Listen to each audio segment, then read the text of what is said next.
sought in this case throughout the case. So we want a clean conviction. What we're also looking for is for her to actually go to prison. We want to make the family whole again. So that's why we're here.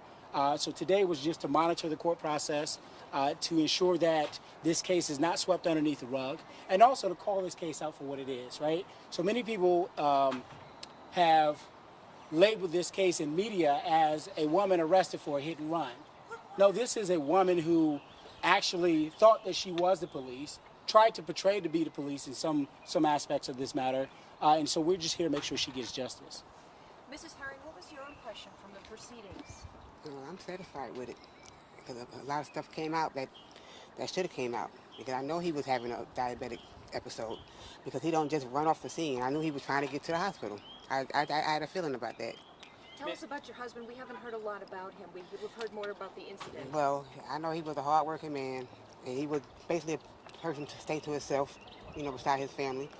And he's not a violent man, so I know that in an accident with her was not true. What was your reaction when you first heard about what happened? I was wondering why she was following him, why she didn't just do what the 911 operator said and, just get the tag number and just stay back. I was still trying to figure why she was trying to actually follow him all the way, block him in, and kill him. I'm still trying to figure that out. What was the point? Were you perplexed by her attorney trying to make it seem like he was the aggressor? Yeah, I really was. And he couldn't even get out his truck, first of all. Her car was literally blocking him from opening the truck, so he couldn't even get out of the truck. So how can he be an aggressor? But she came to him. Yeah, exactly. Exactly. Punched him in the face 3 times, they said. Do you think she was trying to act as the law? Yes, I do. I really do. I said that when I first heard she would follow him for a whole mile. She was trying to act like the police. And what was your reaction when you heard the defense try to say that there are citizens' arrests, there were...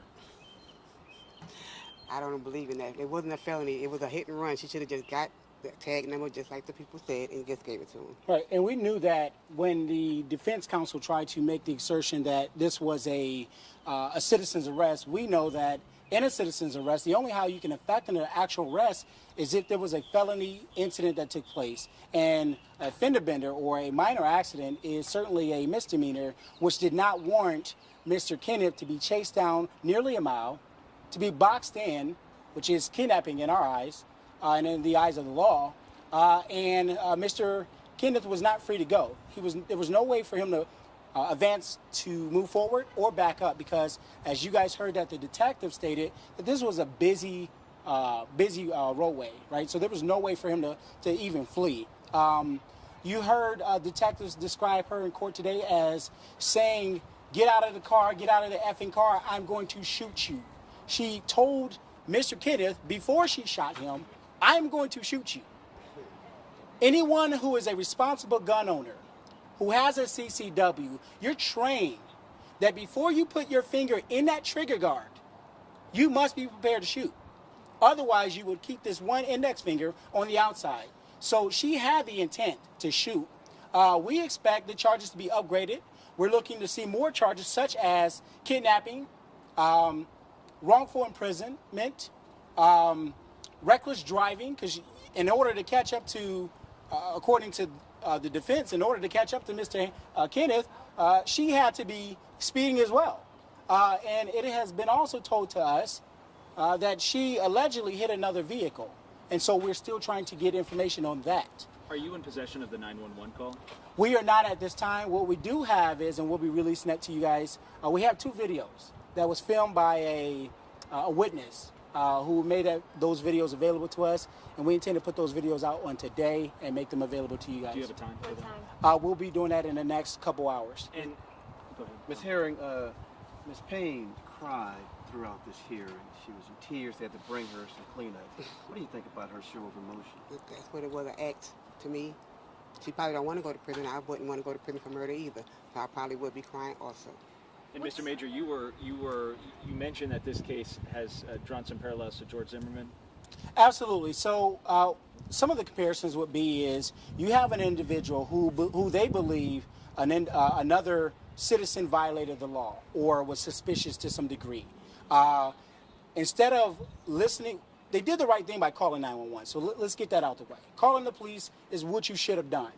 But when the police give you instructions to maintain your safety, telling you to not follow, telling you to go back to the original scene, telling you not to engage the suspect, when you willfully violate that, I don't see how in any mind or any world that you can claim self-defense and use the defense of stand your own ground when you in fact are the aggressor. You were told multiple times not to engage Kenneth, and she chose to do that. What do you see race in all of this? You mentioned that this has some racial component. What are the racial aspects here? Well, Other than the fact that she's white and he's black. Well, I think that's a good question. So when you look at the fact, well, I think there was an effort by the Clayton County Sheriff's Office or Clayton County PD to withhold the race of Kenneth Herring. I think that was intentional. And I also believe that I'm just going to just throw it out there. I think had this been a white suspect, I don't think we'd be at this point. I don't think there would have been lethal force used. That's just our assertion. Do you have a photo of Kenneth that you could be providing with us? Yes, we can get that to you today. And ma'am, what's your biggest fear? I know you want justice, but does the thought of her not serving time for this cross your mind? No, I actually haven't crossed my mind because I believe she's going to be found guilty because everything points to her. She was the one following the man a whole mile. And one thing and then shot him. Yeah. One thing we want to say is we want to thank members of the Clayton County PD, also the lead detective on the case, for doing a very diligent job, doing a very thorough investigation. Obviously, there's still going to be more.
More information coming out, as we were shocked to hear some of the information that was displayed today, but we have full faith in the Clayton County Police Department that they're going to be honest and transparent, and we just expect that throughout the rest of the case. Kids, grandkids?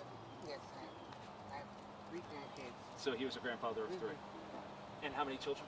Well, we didn't have children together, Okay. but you know, we were together for a long time. How long were you together? In 2003, we got married. How would you like him to be remembered? For those who haven't had the honor and the pleasure of getting to know him, how would you want him to be remembered? As a hardworking man, a good grandfather, a good husband. He was just a good person all around. And what did he do? What was his... He did a lot of things. He was a mechanic. He did air conditioning. He did a little bit of everything. Sure. He wasn't a master of none, but you know, he did everything. Very talented with his hands. Yeah, right, exactly. Mr. Herring was killed. He did plumbing. Mr. Herring was murdered, and he was murdered by a young person who have made one of the worst mistakes that she'll ever get an opportunity to make in her life. And for that reason, we're asking justice for Mr. Herring and for Mr. Herring's family. This is a tragedy of justice, and we should not be here. You cannot be a vigilante in the state of Georgia. You cannot put the law into your hand, a gun into your hand, and take the life of an individual and think that it's going to go unseen, unwarranted, and untried in a court of law. And today, we have seen an indication that justice will be served to the family of Mr. Herring.